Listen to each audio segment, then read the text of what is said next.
السلام عليكم ورحمة الله وبركاته. الحمد لله الشكور والصلاة والسلام على حبيبه المشكور وعلى آله وصحبه إلى يوم النشور، أما بعد.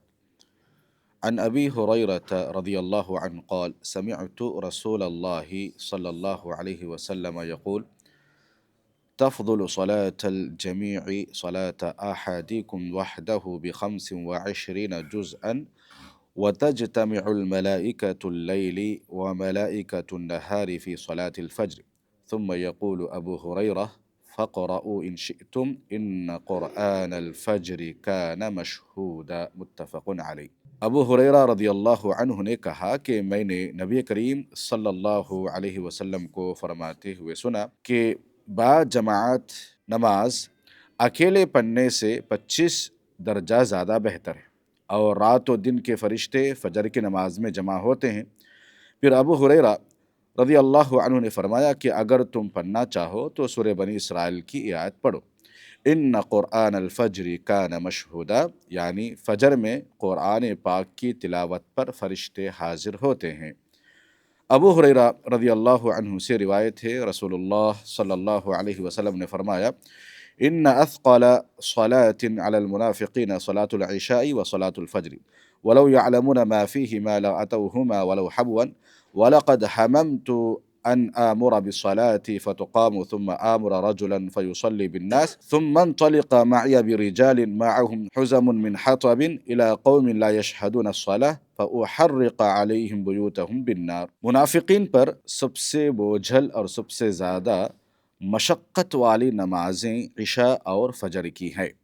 اگر ان کو علم ہو جائے کہ ان دونوں میں حاضر ہونے کا کتنا عظیم اور کتنا بڑا اجر ثواب ہے تو لازماً اس میں شامل ہوتے، اگر انہیں سرین کے بل گھسیٹ کر آنا پڑتا۔ اللہ کے نبی صلی اللہ علیہ وسلم کہتے ہیں کہ میں نے ارادہ کیا کہ لوگوں کو نماز پڑھنے کا حکم دوں، اور ایک آدمی کو حکم دوں کہ وہ لوگوں کو نماز پڑھائے، پھر میں کچھ آدمیوں کو ساتھ لوں، وہ لوگ لکڑیوں کو جمع کرے اور ان لوگوں کے پاس جاؤں جو نماز میں حاضر نہیں ہوتے، ان کے گھروں کو ان کے سمیت آگ لگا دوں۔ عثمان رضی اللہ عنہ سے روایت ہے، میں نے رسول اللہ صلی اللہ علیہ وسلم کو فرماتے ہوئے سنا: من صلی العشاء فی جماعت فکأنما قام نصف اللیل ومن صلی الفجر فی جماعت فکأنما صلی اللیل کلہ، اخرجہ مسلم۔ آپ صلی اللہ علیہ وسلم فرماتے ہیں کہ جس نے عشاء کی نماز جماعت سے پڑھی تو گویا آدھی رات تک نفل نماز پڑھتا رہا، اور جس نے صبح کی نماز جماعت سے پڑھی وہ گویا ساری رات نماز پڑھنے کے برابر ثواب اس کو ملتا رہے گا۔ جندب بن عبداللہ رضی اللہ عنہ سے روایت ہے، رسول اللہ صلی اللہ علیہ وسلم نے فرمایا: من صلی صلاة الصبح فہو فی ذمۃ اللہ، جس نے صبح کی نماز ادا کی وہ اللہ رب العالمین کے پناہ میں ہے۔ میرے بھائیوں، یہاں پر نمازوں کی فرضیت اور نمازوں کی اہمیت، نمازوں کی فضیلت جو ہے وہ برحق ہے، اس کا ثواب اللہ رب العالمین ہمیں بتایا ہے، لیکن فجر کی نماز کا معاملہ کچھ الگ ہی ہے، کیونکہ یہ دن کی پہلی نماز ہے۔ اللہ رب العالمین اس آدمی کو اپنے ذمے میں لیتا ہے، اس کو اپنے پناہ میں رکھتا ہے جس نے فجر کی نماز ادا کی۔ فجر کی نماز کی اہمیت اسی لیے کہ انسان جو ہے اس کے لیے بہت محنت کرتا ہے۔ ٹھنڈ کے موسم میں اس کو اگر گرم پانی مہیا نہ ہو تو ٹھنڈا پانی سے وضو کرنا، گرم بستر کو چھوڑنا، ٹھنڈ کے موسم میں باہر نکلنا، ٹھنڈی خود بھی ایک انسانی جسم کے لیے نقصان دہ ہے، پھر بھی ان تمام چیزوں کو وہ ذہن سے نکال کر ٹھنڈے پانی سے وضو کر کے گرم بستر کو چھوڑ کر، نرم بستر کو چھوڑ کر اللہ رب العالمین کی خوشنودی کے لیے محنت کرتا ہے، گہری نیند کو چھوڑ کر وہ نماز کے لیے آتا ہے، تو یہ اللہ رب العالمین کو اس کی ادا بہت پسند آتی ہے۔ اور فجر کی نماز کی خصوصیت یہ ہے کہ دن اور رات کے فرشتے بھی یہاں پر فجر کی نماز میں حاضر ہوتے ہیں، اور دن کے فرشتے بھی یہاں پر حاضر ہوتے ہیں۔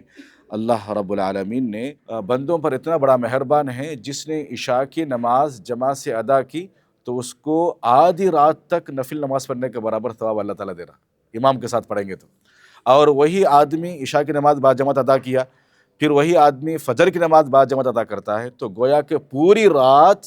قیام کرنے کے برابر اس کو ثواب ملے گا۔ سبحان اللہ، اتنا بڑا اللہ رب العالمین مہربان ہے۔ تو اسی لیے عشاء اور فجر کی نماز کا ضرور اہتمام کرنا چاہیے۔ عشاء ہمارے لیے بوجھ بن رہی ہے، فجر کی نماز ہمارے لیے بوجھ مشقت معلوم ہو رہی ہے، نماز چھوٹ رہی ہے، تو یہ منافقین کی علامت ہے۔ منافقین کیا، اللہ کے نبی صلی اللہ علیہ وسلم کے زمانے میں عشاء اور فجر میں پیچھے رہتے تھے، ان کے لیے بہت مشکل کا وقت ہوتا تھا۔ لیکن جو صحیح ایمان والا ہے، اللہ رب العالمین کے دل میں جس کا صحیح معنی میں جس کے دل میں ڈر ہے، وہ باقاعدہ اللہ رب العالمین کے فرمان کے مطابق ہر نماز میں حاضر ہوتا تھا، خصوصاً فجر اور عشاء کی نماز کو ہرگز نہیں چھوڑتے۔ اللہ رب العالمین سے دعا ہے کہ رب العالمین مجھے اور آپ کو کہیں سنی باتوں پر عمل پیرا ہونے کی توفیق عطا فرمائے، اور عشاء اور فجر کی نماز کو با جماعت مجھے اور آپ کو ہمیشہ ادا کرنے کی توفیق عطا فرمائے، اور 5 وقت کی نماز پابندی کے ساتھ ہمیشہ ادا کرنے کی توفیق عطا فرمائے۔ آمین۔ السلام علیکم ورحمۃ اللہ وبرکاتہ۔